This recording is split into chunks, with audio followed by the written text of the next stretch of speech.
Hello，大家好，我是阿草。今天这部要介绍一下新的英雄特性——冰结之心吉玛。目前这只角色只有在商城花980元金才能购买，下一季的话则可以在英雄商店用英雄文章购买。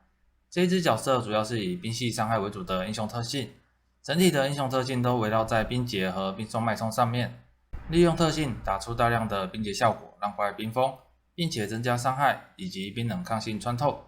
而冰结函关则可以在受到致命伤害时冰封自己3秒，算是一种比较特别的保冰方式。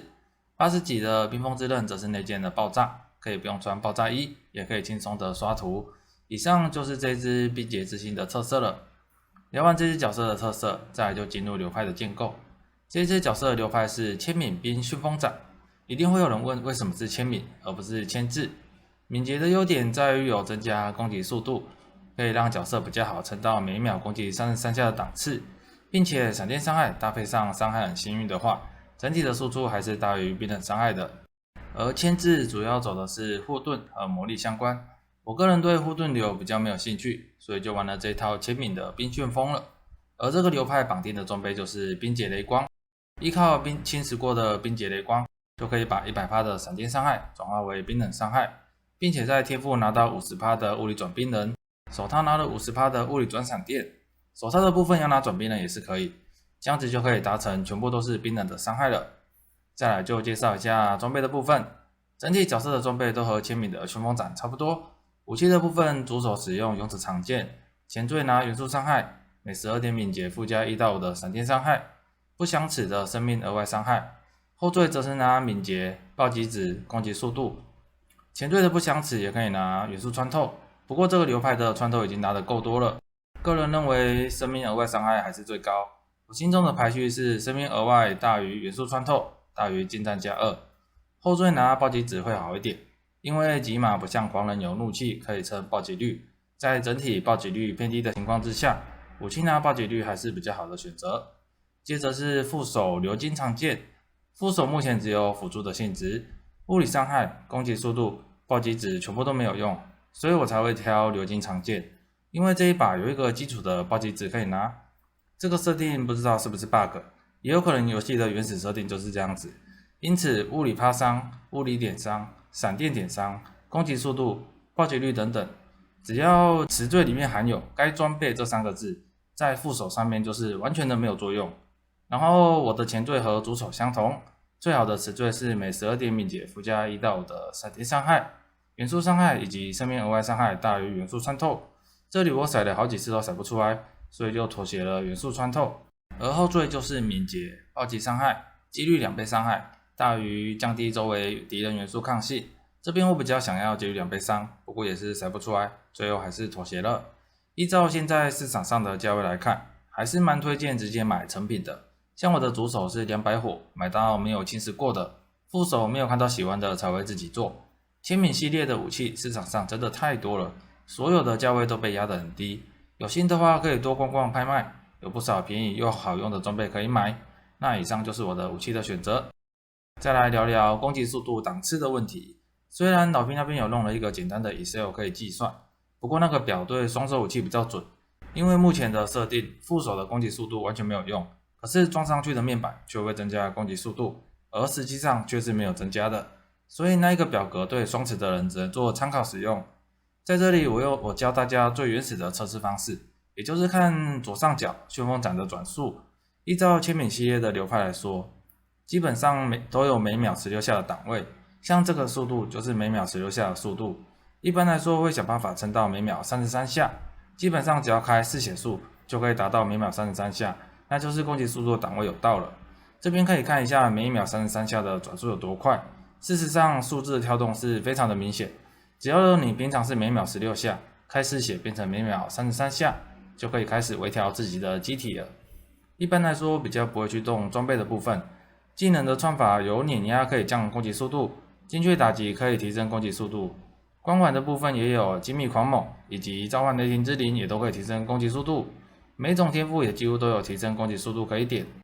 要怎么微调就必须得自己尝试了，别忘了每点敏捷也都有 0.1% 的攻击速度，所以每个人的机体都会有自己的配置，不太可能完全的照抄这样子。以上攻击速度的测试与调整，简单的说就是开了失血数，要上每秒33下，上不了就把能撑的攻击速度全部都塞上去，等到进入每秒33下的阶段时，再慢慢的把攻击速度拔掉，不要让攻击速度溢出浪费掉了这样子。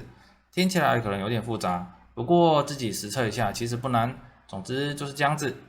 刚刚的装备只有讲到武器，再来继续介绍一下。头盔的魔力封印是没有必要的，只是不小心侵蚀出来而已。前缀拿生命和生命秒回，以及不想死的辅助技能等级加2，后缀补缺的抗性以及敏捷。这边我还额外的上了一个暴击伤害，衣服王室窟窿和敏捷卫神之退为其奖。敏捷超高的卫神配上好吃的王室窟窿，就是一个很合的搭配。不过因为侵蚀到双敏池的王室都很贵，另外一个选择就是自制的引导香榭的项链，搭配侵蚀到敏池的不散之云也可以。不过其实也很贵就是了，就看你们想要怎么搭配。也不要再问我为什么不撑引导下线了，因为我的项链已经很棒了。然后手套的前缀生命、物理转闪电、元素穿透。物理转闪电这一次也可以做冰冷的，因为这个流派是冰旋风嘛。后缀一样是补抗性以及敏捷。再提醒一下，现在市面上已经很多做好的装备很便宜了，要做之前记得先去逛逛拍卖会比较好。腰带使用落叶飞花，有钱的话可以找侵蚀过的词缀，上面的词缀依然是有用到就好了。我个人是不会太强求词缀的部分，也可以用世事无常、行色匆匆等等。不过论伤害来说，落叶飞花是最高的就是了。再来是鞋子，前缀拿生命和穿抗，额外减少物理伤害可以不用，做生命趴或者是生命秒回都可以。后缀的话就单纯的拿敏捷，有缺抗的话也是可以补一下。再来戒指冰结雷光，想要玩千米冰旋风就是绑定，一定要有100%的闪电冲害转成冰冷伤害，不然你的伤害就出不来了。毕竟这只角色的特性全部都是冰冷的，现在市面上还蛮多颗10火以内的，冷门戒指不贵不贵。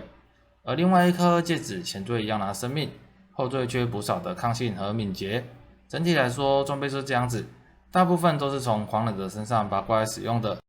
再来讲一下天赋有什么比较重要的点，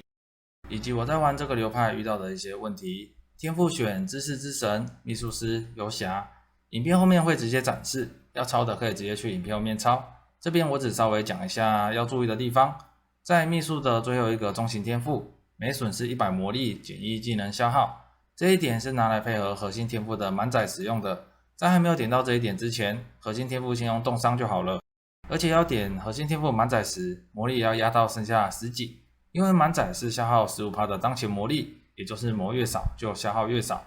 再配合天赋的减技能消耗，满载才能发挥它的作用。其他的天赋就比较没有什么重要的了，记得攻击速度的档次可以利用天赋去做调整就好。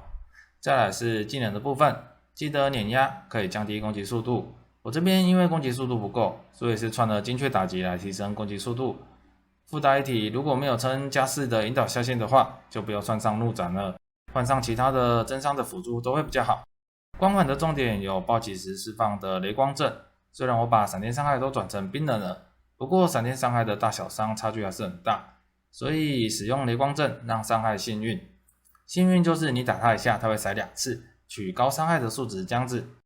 这边我开了一个15级的魔猿，魔猿的等级因人而异，前面乖乖有看影片的话，我有说要把魔力压到剩下10几。压魔力就是利用魔猿的等级去压，魔猿的等级升得越高，你所剩的魔力就会越低。最后我的光环串里面有一颗练满的节流，配上头盔的加2辅助变成了22级。如果你的节流等级太低的话，说不定连魔猿都不用开就可以压到很低了。这边就一样要看个人自己去做调整。最后再来讲一下特性，特性的选择是11121，如果怕死的话，可以把62级的特性也改成1，而左下角的辅助放了标记和几率冰冻。整体来说就是把冰霜脉冲当作是辅助技能，帮忙上冰结子和上标记的作用。